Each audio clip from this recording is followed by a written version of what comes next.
시온 찬양대 추석 연휴 기간에 분주하실 텐데도 정말 은혜로운 찬양으로 저희에게 감동 주셔서 고맙습니다. 우리 하나님께서 기쁨으로 받아주셨고 영광 받아주셨는 줄 믿습니다.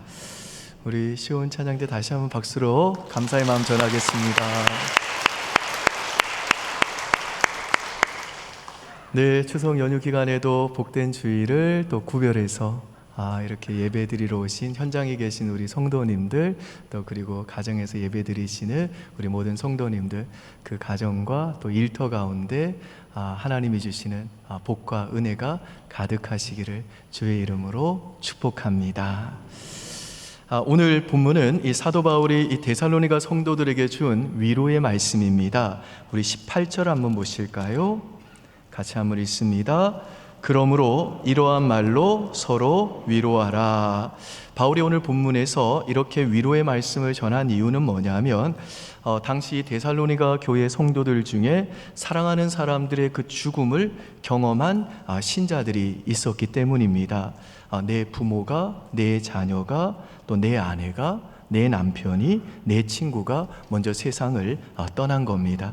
그래서 사도 바울은 오늘 본문을 통해서 이렇게 사랑하는 이들의 죽음으로 인한 그 상실의 아픔과 슬픔에 빠진 성도들에게 이 위로의 말씀을 전하면서 너희는 이 말로 서로 위로해라 라고 말씀하는 겁니다. 잠시 사무엘하 강해를 멈추고요, 오늘과 다음 주까지는 이 본문을 통해서 하나님께서 상실한 자에게 주시는 위로의 말씀이 뭔지를 생각해 보고자 합니다. 이 시간에는 한 가지 메시지만 좀 살펴보고요, 나머지는 다음 주에 다루겠습니다. 첫 번째, 하나님께서 상실한 자에게 주시는 위로의 말씀은 소망을 가진 자답게 슬퍼하라는 것입니다. 1절 한번 보실까요? 13절입니다. 여러분 읽습니다. 시작.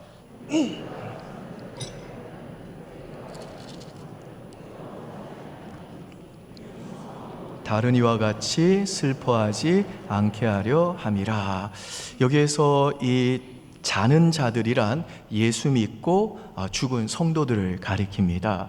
근데 이 말씀을 보면요, 지금 사도 바울이 하는 말이 뭐냐, 사랑하는 이들의 그 죽음 때문에 슬퍼하는 그 성도들에게 뭐라고 하냐면, 내가 지금 이 위로의 말씀을 너희에게 전하는 이유는 너희들이 소망 없는 다른 이와 같이 슬퍼하지 않게 하기 위해서다 그럽니다. 그러니까 이 말은 예수 믿는 신자는 사랑하는 사람이 죽어도 슬퍼해서는 안 된다, 그런 말이 아니라 마치 천국이 없는 것처럼, 부활이 없는 것처럼, 그렇게 소망 없는 사람처럼 슬퍼하지 말고 예수를 믿는 우리 신자는 천국을 믿는 자답게, 부활의 소망을 가진 자답게 슬퍼하라는 것입니다. 여러분, 이 땅에서의 우리의 삶을 가장 의미 있게 만들어주는 요소가 있다면 그건 사랑의 관계입니다. 그런데 죽음이라는 건 뭐냐? 오랜 세월에 걸쳐 우리가 사랑하는 자들을 이제 하나씩 둘씩 빼앗아가는 그 사랑의 종말을 의미합니다. 그래서 우리 그리스도인들은 천국에 대한 분명한 믿음이 있음에도 불구하고 그 죽음으로 인해 이 땅에서는 이제 그 사랑하는 이들과 헤어져야 되고, 더 이상 이 땅에서는 그들과 함께 할 수 없고 그들을 볼 수 없다고 하는 그 사실 때문에 슬퍼하는 것입니다. 근데 교회 안에 어떤 문화가 있냐면요, 그리스도인들은 죽으면 천국에 간다 라고 하는 이 생각 때문에 이 상실의 아픔을 겪고도 마음껏 눈물 흘리지 못하는 그런 문화가 있습니다. 그러니까 신자는 천국에 대한 소망이 있기 때문에 사랑하는 사람이 죽어도 울면 안 된다는 겁니다. 눈물을 참아야 된다는 겁니다. 그러나 여러분, 성경은 눈물을 긍정합니다. 심지어 시편 56편 8절에 보니까 시편 기자가 나의 눈물을 주의 병에 담으소서 라고 기도합니다. 그러니까 우리 하나님은 우리의 눈물을 보시고 그 눈물 한 방울 한 방울도 땅에 떨어지지 않도록 그 병에 담아 두실 정도로, 그렇게 보관하실 정도로, 그렇게 하나님의 자녀들인 우리들이 흘리는 눈물을 귀하게 여기시고 그 눈물이 결단코 헛되게 사라지지 않게 하신다는 것입니다. 그래서 기독교는요, 슬퍼하거나 애통하는 것을 부정하는 종교가 아니라 사랑하는 이들의 그 죽음 앞에 서로 위로해 주면서 함께 충분히 아파해주고 충분히 슬퍼하는 그 애도의 시간을 충분히 가지라고 말씀을 합니다. 그래서 어떤 분은 우리 하나님은 산타클로스와 같은 분이 아니다 라고 그랬습니다. 이게 무슨 말이냐 하면요, 우리가 왜 크리스마스 때 자주 부르는 산타클로스 노래 있죠? 울면 안 돼, 울면 안 돼, 산타 할아버지는, 뭐 이런 노래 있잖아요. 근데 이게 우리말로는 그래도 참 부드럽게 번역이 됐습니다만은 이걸 영어로 보면요, 협박처럼 들립니다. 영어 가사를 한번 보실까요? 이게 You better watch out, you better not cry, 이렇게 시작을 하죠. 여기 보시면 You better watch out, 너 조심해. You better not cry, 너 울지 않는 게 좋아. You better not pout, 너 퉁명스러운 입 좀 집어넣어. 그렇게 안 하는 게 좋을 거야. I'm telling you why, 내가 너에게 그 이유를 설명해 줄게. Santa Claus is coming to town, 산타클로스가 오고 계시다는 거예요. 그리고 이제 본격적으로 협박이 시작이 됩니다. He's making a list, 산타클로스는 리스트가 있으셔. 블랙 리스트가 있으시다고. Checking it twice, 근데 그분은 어떤 분이냐, 2번이나 확인하는 분이라는 겁니다. 뭐 우리말로 부를 때는 뭐 산타 할아버지는 알고 계신데 누가 착한 앤지 나쁜 앤지 이거잖아요. 근데 미국 산타는요 더 세요. Checking it twice, gonna find out who's naughty and nice, 누가 착한 앤지 나쁜 앤지 2번이나 확인하는 산타클로스라는 겁니다. 그러니까 너 울면 안 돼? 울지 마, 그러는 거예요.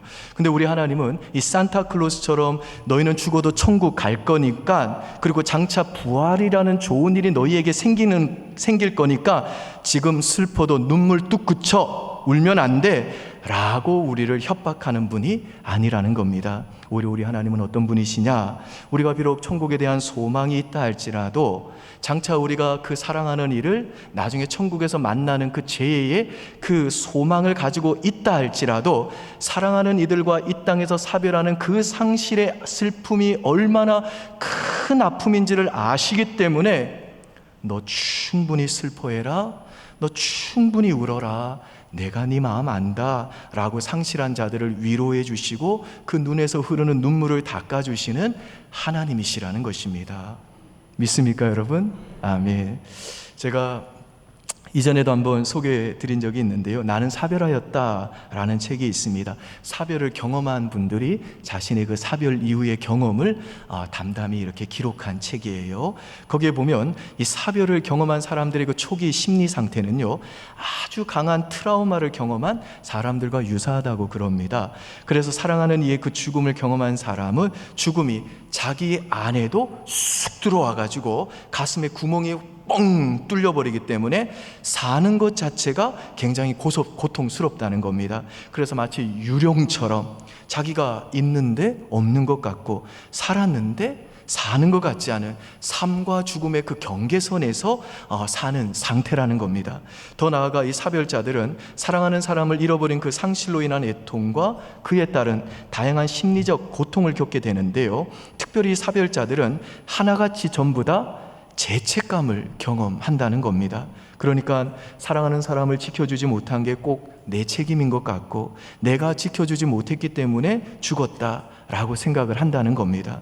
자기가 잘 돌봐주지 못했기 때문에 죽은 것 같고 병원을 잘못 선택해서 죽은 것 같고 치료 과정에서 자신이 잘못된 어떤 결정을 한 것 때문에 죽은 것 같고, 특히나 우리 기독교인들은요, 내가 믿음이 있었으면 치유될 수 있었을 텐데 내가 믿음이 없었기 때문에, 내가 기도를 더 열심히 했었으면 하나님이 살려줄 수 있었는데 내가 기도를 덜 했기 때문에 사랑하는 사람이 죽었다라고 하는 자책감에 사로잡힌다는 겁니다.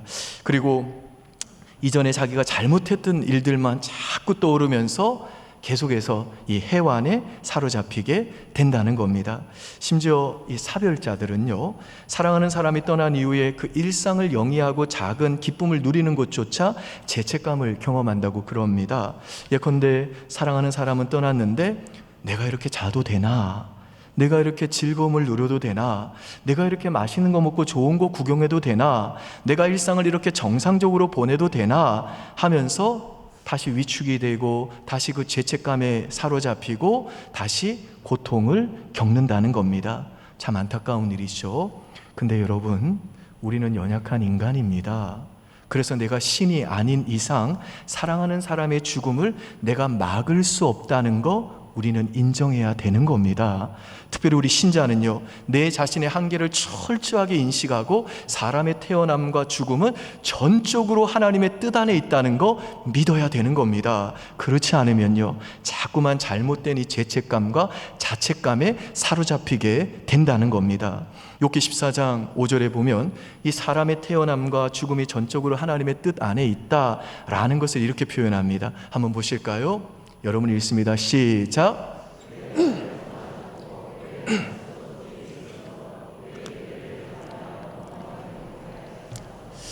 이게 무슨 말이냐? 이 세상 사람들은요, 누가 죽으면 에구 젊은 나이에 사고로 죽었네, 젊은 나이에 병으로 죽었네, 하나님이 함께하지 않아서 죽었네요, 하나님이 함께하지 않아서 잘못해서 한 사람이 하나님이 의도하지 않았는데 태어나게 됐네요, 그러는데 전혀 그렇지 않다는 겁니다. 누군가의 죽음은 그게 우연처럼 보이고 병들거나 사고를 당해서 그냥 아깝게 죽은 것 같지만 이 세상에 그 어떤 사람도 그 태어남과 죽음까지 하나님이 간섭하지 않는 영역은 없다는 것입니다. 우리의 태어남과 죽음까지 하나님께서 그분의 그 뜻 안에서 전부 다 간섭하신다는 겁니다. 하나님이 우리의 태어난 날과 죽는 날을 정하셨고 우리들이 사는 그 달수도 하나님께 있다는 것입니다. 우리가 태어남으로부터 죽는 그날까지 단 하루도 우리는 하나님이 정하신 그 날을 넘어갈 수 없다는 것입니다. 그래서 게알더스 보스라고 하는 유명한 신학자는요, 우리가 병이 나서 약을 먹고 치료를 하는 과정까지도 전부 다 하나님의 준비하심과 계획하신 섭리 속에 있다는 것을 이렇게 얘기합니다. 한번 들어보십시오. 하나님께서 모든 사람에게 삶의 기간을 정하시고 죽음의 시간을 결정하셨다. 당연히 질병과 그 질병의 성격, 그리고 그 질병에 대한 치료제의 효능에 있어서도 그 모든 것들이 하나님의 영원한 계획 안에 전부 다 포함된다. 그러니까 사람들은요, 종종 저는요, 지금 내 병에 대한 치료제가 아직 개발이 안 돼가지고 내가 이렇게 해를 보고 있고 제 수명이 짧아집니다. 혹은 제 어머니가 조금만 더 사셨으면, 그래서 치료제가 개발된다면 그 약 드시고 조금 더 사셨을 텐데 참 억울합니다 라고 이야기하지만 그렇지 않다는 겁니다. 하나님께서 우리의 태어남과 죽음의 모든 시간을 결정하시고 그 결정하신 계획 안에 우리를 정확하게 이끌어 가신다는 겁니다. 그래서 우리 신자들은요, 내게 호흡이 있는 그 순간까지는 하나님이 여전히 나를 통해 이 땅에서 행하실 사명이 있음을 알고 그 사명을 마치는 그날까지 내게 주신 그 호흡을 따라 하나님을 믿는 믿음 가운데 우리의 인생을 믿음으로 달려가는 것입니다. 믿습니까, 여러분? 아멘. 여러분, 우리를 먼저 떠난 사람, 사랑하는 사람이 남겨진 자가 결코 그 죄책감에 빠져 살기를 바라지 않는다는 사실, 우리 성도님들 꼭 기억하시기를 바랍니다. 진짜 사랑하는 사랑이라면 내가 떠난 것 때문에 내 사랑하는 사람이 이 땅에서 고통당하고 심지어 자책감으로 살기를 원하는 사람이 누가 있겠습니까? 그런 사람은 없을 겁니다. 그러므로 사랑하는 여러분, 혹시 여러분 중에 이 추석 연휴를 맞이해서 정말 너무너무 사무치게 그립고 보고 싶은 그 사랑하는 이의 그 죽음이 꼭 내 책임 같아가지고 아직까지도 그 잘못된 자책감과 죄책감에 빠져 계신 분들 혹시라도 계시다면 오늘 이 시간 정말 주께서 여러분을 위로해 주시고 여러분의 그 눈물을 닦아주시고 오늘 이 예배를 통해 그 죄책감에서 여러분을 자유케 하시는 은혜를 주셔서 오늘 여러분들이 이 예배당 나갈 때는 모두 다 그 죄책감에서 완전히 자유케 되어 나가시기를 주님의 은혜, 주님의 이름으로 축복합니다. 자, 그러면 우리 예수 믿는 사람은요, 이 죽음과 동시에 내 영혼이 몸과 분리가 돼가지고 내 영혼이 즉시로 하늘나라로 가고, 나중에 예수님이 이 땅에 다시 재림하실 때 내 몸도 부활해가지고 내 영혼이 그 부활한 몸과 다시 연합해서 이 땅에 최종적으로 완성될 그 새하늘과 새 땅인 천국, 그 하나님 나라에서 영원토록 예수님과 더불어 왕노릇할 것이다 라고 하는 이 소망이 있는데, 대체 우리 예수 믿는 자들이 소망하는 그 천국은 어떤 곳인지 계시록 21장 4절 한번 보시죠. 한번 여러분 읽습니다. 시작.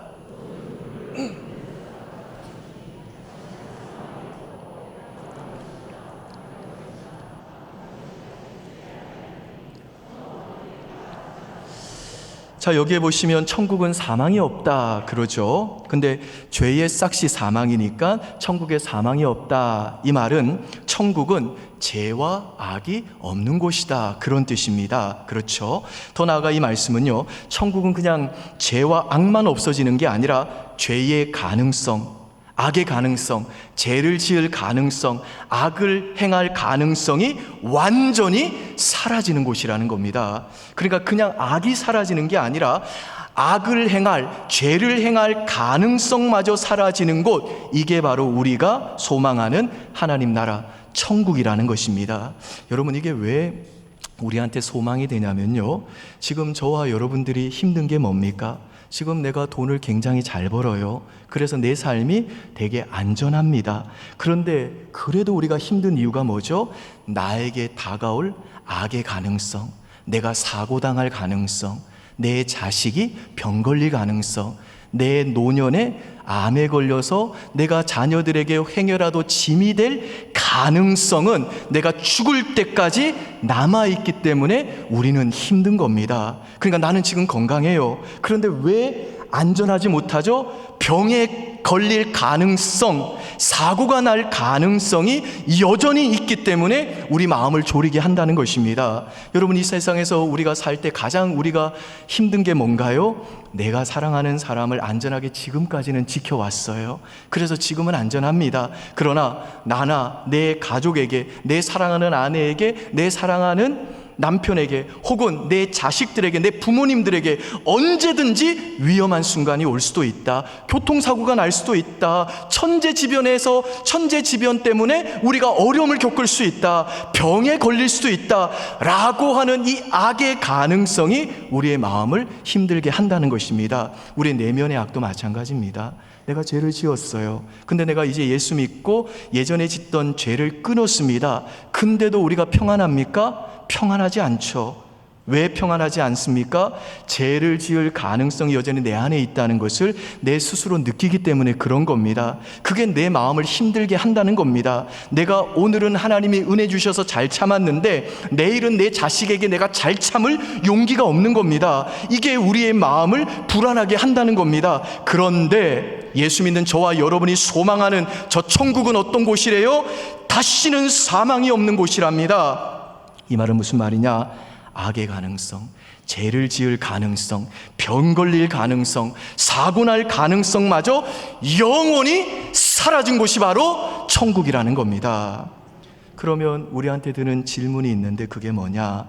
아니, 예수님을 믿으면 영원히 산다고 그러고 나중에 천국에 가면 내가 죄 짓지 않고 내 안에 죄 지을 가능성마저 사라진다 그러는데 이거 좋다 이거예요. 그러면 왜 지금 내가 예수를 믿는데도 죽음을 앞두고 있어야 되느냐는 겁니다. 아니, 왜 병에 걸려 신음하면서 그 고통스러운 죽음의 과정을 거치지 않고 내가 예수를 믿는 즉시로 그냥 천국 올라가면 되는데 왜 우리가 꼭 이 죽음의 단계를 거쳐야 되느냐는 겁니다. 성경의 이 가르침을 요약해 놓은 하이델베르그 요리 문답이라고 있는데요, 거기에 보면 이 질문에 대한 답을 이렇게 설명합니다. 한번 보시죠. 제가 질문을 읽을 테니 그 밑에 하얀색 답변을 여러분이 한번 읽어보십시오. 제 42분입니다. 그리스도께서 우리를 위해 죽으셨는데 왜 우리는 여전히 죽어야 합니까?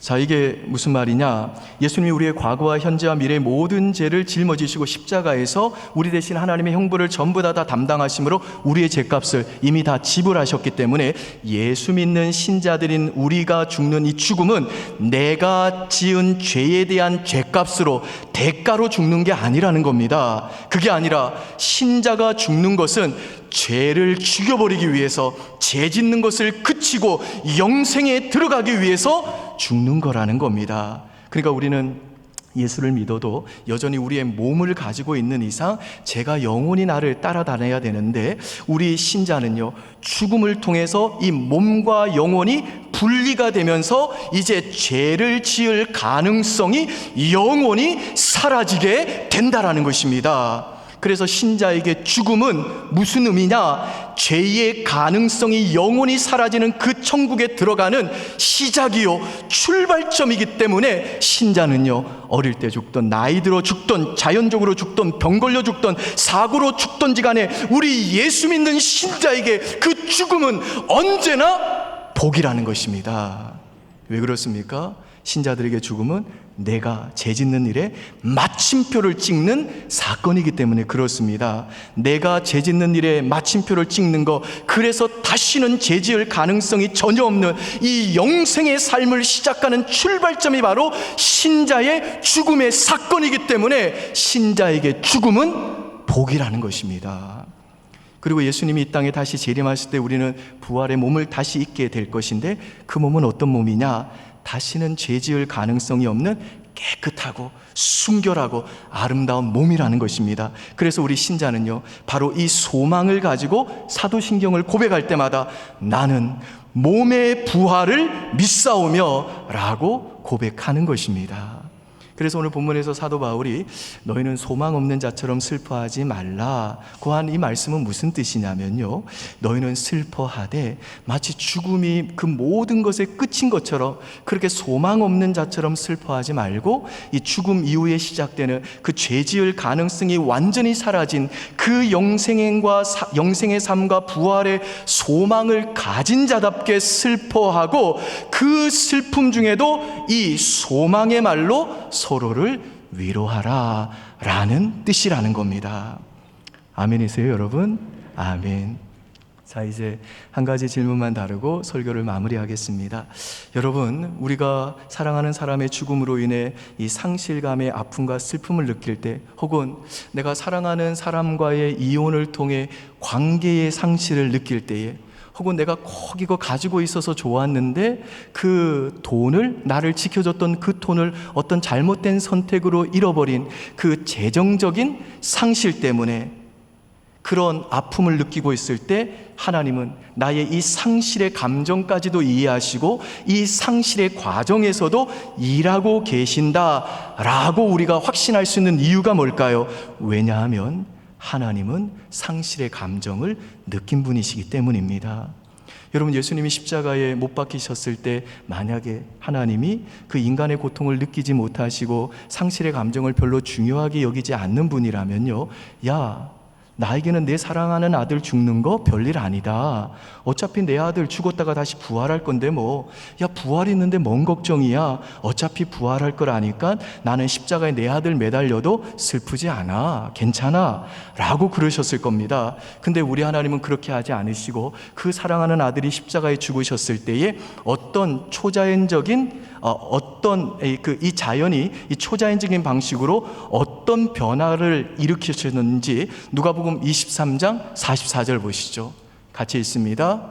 때가 제 60쯤 되어 해가 빛을 잇고 온 땅에 어두움이 임하여 제 90까지 계속하며. 여러분, 예수님이 십자가에서 숨지시자 하나님께서 왜 대낮에 온 땅에 어둠이 임하는 이런 초자연적인 역사를 일으키셨을까요? 사랑하는 아들을 잃어버린 그 상실의 아픔과 고통과 슬픔을 통과하시는 그 하나님의 아픈 마음, 그 하나님의 슬픈 마음을 그렇게 어두움으로 표현하신 겁니다. 여러분, 우리가 왜 상실의 아픔과 슬픔 중에도 하나님을 신뢰할 수 있습니까? 하나님이 그 상실의 감정을 직접 경험하신 분이기 때문에 그런 겁니다. 예수님은 어떤가요? 아버지를 잃어버린 그 상실의 경험과 그 감정을 느끼신 분이기 때문에 내가 상실의 감정 속에서도 우리는요 예수님을 신뢰할 수 있는 겁니다. 누가복음 23장 46절 보시죠. 시작. 예수께서 큰 소리로 불러 이르시되 아버지 내 영혼을 아버지 손에 부탁하나이다 하고 이 말씀을 하신 후 숨지시니라. 예수님이 하나님 아버지와 분리되는 이 상실의 감정의 과정을 우리와 똑같이 겪으셨다는 겁니다. 여러분, 불교는요 우리가 이 상실의 감정을 느낄 때 우리에게 뭐라고 하냐면 너가 상실의 감정을 그렇게 느끼는 이유는, 그 고통을 느끼는 이유는 집착하기 때문이다 라고 말합니다. 아들을 잃었다고 왜 슬퍼하냐는 것입니다. 너에게 왜 그 나쁜 고통스러운 감정이 생기는지 아냐? 이 세상에 대한 집착 때문이야. 그래서 불교의 해결책은 뭐냐? 내 상실한 감정을 가르쳐 이 세상에 대한 집착이라고 그러면서 아들을 사랑하는 그 집착의 마음을 버리라고 합니다. 그 마음과 멀어지라는 거예요. 안타까운 마음을 없애라는 겁니다. 이처럼 불교는 우리의 감정 자체를 포기하는 걸 해결책으로, 이 상실감에 대한 해결책으로 제시를 한다는 겁니다. 여러분 오해하지 마십시오. 제가 지금 불교를 비난하는 게 아닙니다. 상실감이라고 하는 인간의 감정에 대해서 불교는 이렇게 집착을 버리라는 해결책을 제시한다는 객관적인 사실을 말씀드리는 겁니다.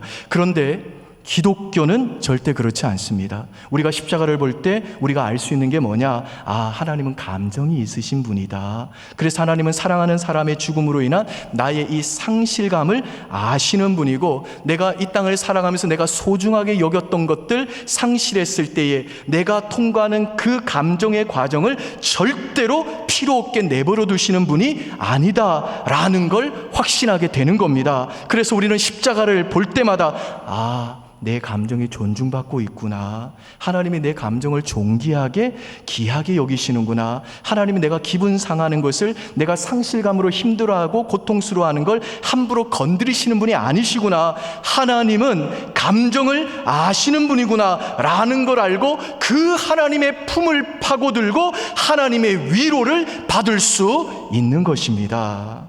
여러분, 그렇다면 예수님이 도대체 왜 십자가에 달려가지고 하나님과 분리되는 그 상실의 감정을 겪으셨을까요? 그 고통스러운 상실의 감정을 겪으시면서 예수님이 저와 여러분에게 해주고 싶었던 일이 대체 뭐였을까요?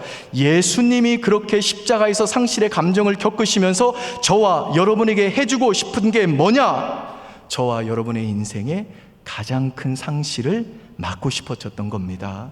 여러분, 예수님께서 십자가에서 죽으시기까지 정말 우리들이 정말로 잃기를 원치 않으셨던 거, 그게 뭘까요?